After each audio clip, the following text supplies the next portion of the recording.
The Tale of Squirrel Nutkin. This is a tale about a tale that belonged to a little red squirrel, and his name was Nutkin. He had a brother called Twinkleberry and a great many cousins. They lived in a wood at the edge of a lake. In the middle of the lake there is an island covered with trees and nut bushes, and amongst those trees stands a hollow oak tree, which is the house of an owl who is called Old Brown.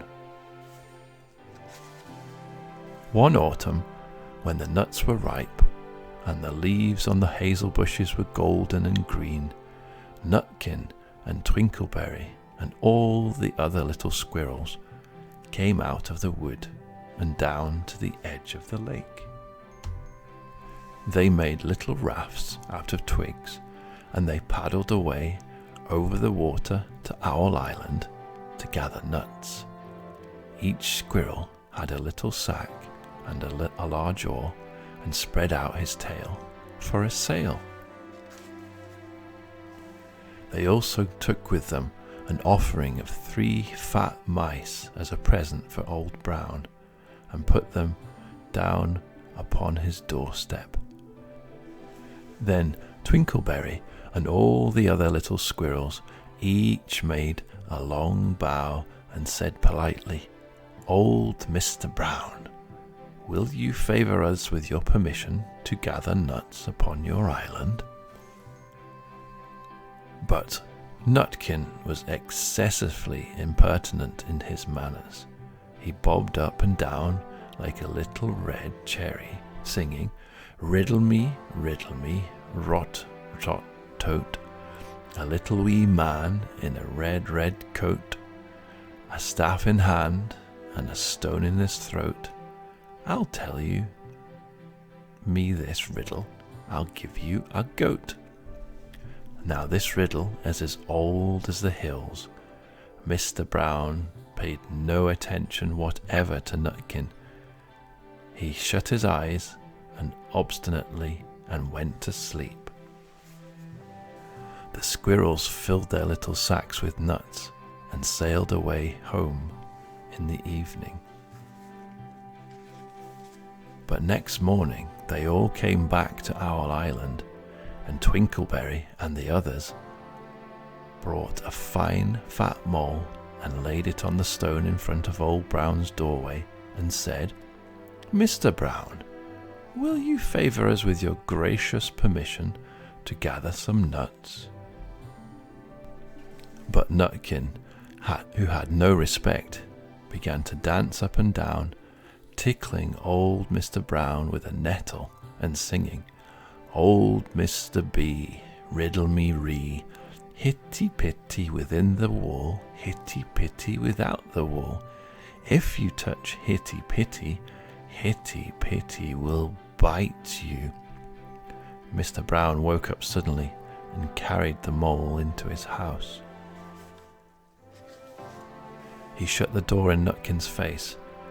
Presently, a little thread of blue smoke from a wood fire came up from the top of the tree, and Nutkin peeped through the keyhole and sang, "A house full, a hole full, and you cannot gather a bowl full." The squirrels searched for nuts all over the island and filled their little sacks, but Nutkin gathered oak apples, yellow and scarlet, and sat upon a beech stump playing marbles and watching the door of Mr. Brown. On the 3rd day the squirrels got up very early and went fishing. They caught 7 fat minnows as a present for Old Brown. They paddled over the lake and landed under a crooked chestnut tree on Owl Island. Twinkleberry and 6 other little squirrels each carried a fat minnow, but Nutkin, who had no nice manners, brought no present at all. He ran in front, singing, "The man in the wilderness said to me, how many strawberries grow in the sea? I answered him as I thought good, as many red herrings as grow in the wood. But old Mr. Brown took no interest in riddles, not even when the answer was provided for him. On the 4th day, the squirrels brought a present of 6 fat beetles, which were as good as plums in plum pudding for Old Brown. Each beetle was wrapped up carefully in a dock leaf, fastened with a pine needle pin, but Nutkin sang as rudely as ever. Old Mr. B, riddle me ree, flower of England, fruit of Spain, met together in a shower of rain, put in a bag, tied round with string. If you'll tell me this riddle, I'll give you a ring. Which was ridiculous of Nutkin, because he had not got any ring to give to Old Brown. The other squirrels hunted up and down the nut bushes, but Nutkin gathered robin's pincushions off a briar bush and stuck them full of pine needle pins. On the 5th day, the squirrels brought a present of wild honey. It was so sweet and sticky, they licked their fingers as they put it down on the stone. They had stolen it out of a bumblebee's nest on the tippity top of the hill. But Nutkin skipped up and down, singing, hum-a-bum, buzz, buzz, hum-a-bum, buzz. As I went over Tippy-Tine, a flock of bonny swines, some yellow-nacked, some yellow-backed. They were very bonnet swine that ever went on Tipple-Tine. Old Mr. Brown turned up his eyes in disgust at the impertinence of Nutkin, but he ate the honey. The squirrels filled their little sacks with nuts, but Nutkin sat upon a big flat rock and played 9 pins with a crab apple and green fir cones. On the 6th day, which was Saturday, the squirrels came again for the last time. They bought a newly laid egg in a little rush basket as a last parting present for Old Brown, but Nutkin ran in front, laughing and shouting. Humpty Dumpty lies in the beck, with a white counterpane round his neck. 40 doctors and 40 wrights cannot put Humpty Dumpty to rights. Now old Mr. Brown took an interest in eggs. He opened one eye and shut it again, but still he did not speak. Nutkin became more and more impertinent. Old Mr. B, hickamore, hackamore on the king's kitchen door. All the king's horses and all the king's men couldn't drive hickamore, hackamore off the king's kitchen door. Nutkin danced up and down like a sunbeam, but still Old Brown said nothing. Nutkin began again. Arthur O'Bower has broken his band.